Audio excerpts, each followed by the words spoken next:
Magandang araw, Malacanang Press Corps. Panagutin at i-blacklist ang mga palpak na contractors. Yan ang naging utos ni Pangulong Ferdinand R. Marcos Jr. sa DPWH kahapon. Ilang araw matapos isapubliko ang ilang mga contractors na may kinalaman sa ilang flood control projects sa bansa. Sa kanyang isinagawang inspection sa ilang flood control projects sa Iloilo City, nakita ng Pangulo ang mga delayed at questionabling proyekto, lalo na pang nagpalala ng pagbaha sa lungsod.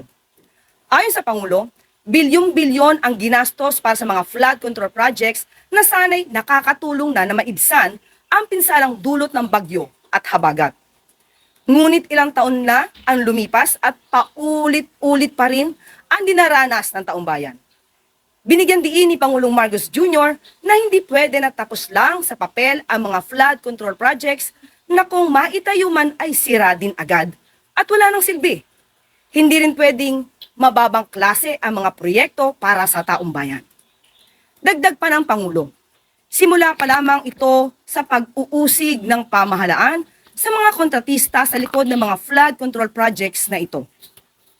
Ayon kay Pangulong Marcos Jr., dapat na may managot sa ganitong uri ng kapabayaan, katiwalian, at panluloko at tiyakin na mananagot sa batas ang lahat ng may sala. Nakakadismaya at nakapagtataka kung bakit napupunta sa mga pabayang contractors ang mga ganitong proyekto.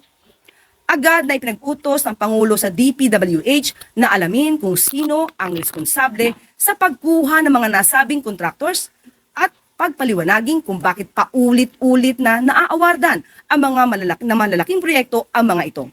Muli, ayon sa Pangulo, panagutin at i-blacklist ang mga ito. Kasabay nito, muling inanyayahan ng Pangulo ang taong bayan na samahan ang pamahalaan sa laban kontra korupsyon at pagbaha. I-report ang anumang anomalya sa sumbong sa pangulo.ph. Patunay lamang ang mga hakbang na ito na hindi aatras ang administrasyon sa laban kontra korupsyon upang masiguro ang maayos na pamumuhay ng mga Pilipino sa ilalim ng bagong Pilipinas.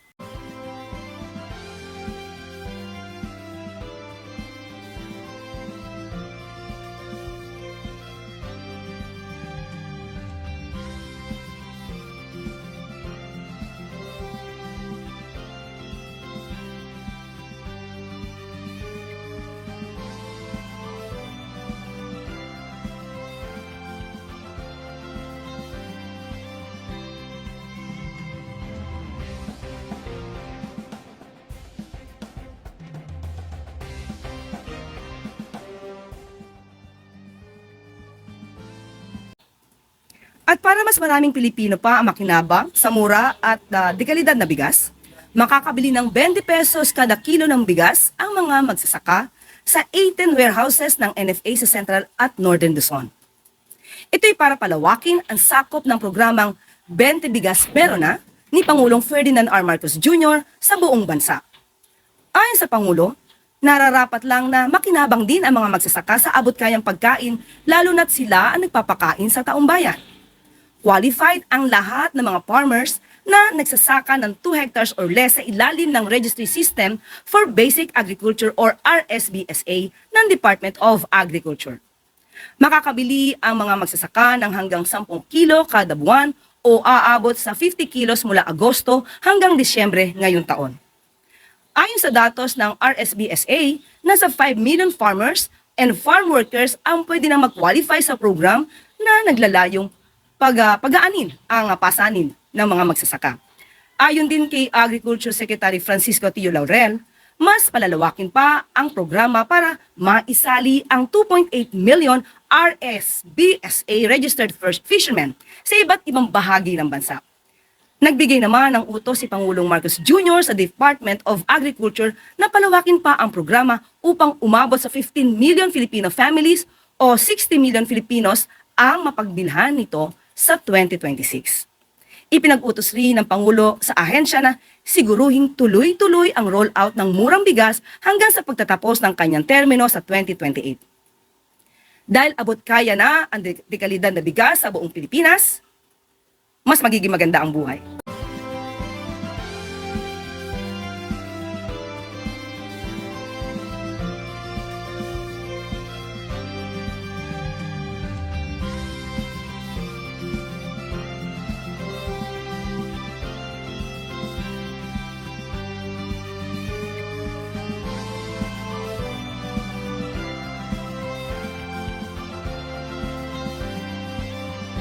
At maaari na po akong tumanggap ng inyong mga katanungan. Unang tanong mula kay Alvin Baltasar, Radyo Pilipinas. Yusek, magandang umaga po. Yusek, in an interview kay Baguio City Mayor Benjamin Magalong, nagre-recommend siya kay Pangulong Marcos na magkaroon ng lead investigator para siyasatin yung flood control projects. Open po ba dito si Pangulo since parang maraming nalalamang impormasyon si Mayor Magalong tungkol dito? Okay po, unang-una po na ibigay na po ng ating mahal na Pangulo ang mekanismo o sistema kung paano ito maiimbestigahan at nagbigay na nga rin po siya ng direktiba sa regional project monitoring committees. At kung ano man po ay maitutulong ni Mayor Magalong, mas maganda po na ito'y mailahad niya sa Pangulo at hindi naman po siguro kinakailangan pang magkaroon ng isang magli-lead sa probe dahil nga may mekanismo na po at sistema na ibinigay ang ating Pangulo. Kung ano man po ang meron siya, kung ito po ay kumpleto, maaari niya po ito maisumiti agad-agad sa ating Pangulo para yung sinasabi po nilang 67 congressmen at mukhang sila ay identified na ni Mayor Magalong. Hindi pa po ba mas magandang maibigay na niya ang report na ito sa ating Pangulo? At kung kinakailangan maidemanda o makasuhan ng may sapat na ebidensya, agad-agad natin po itong dapat gawin.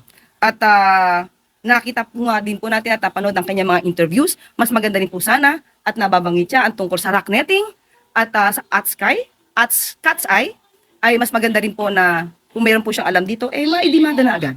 Dahil mukhang sabi niya po ni Mr. Alvin, mukhang marami na po siyang nalalaman. So mas maganda po ito ay detalyado. Hindi po pwede muli na tayo ay magturo lamang. Sunod na tanong mula kay Maricel Halili, TV5.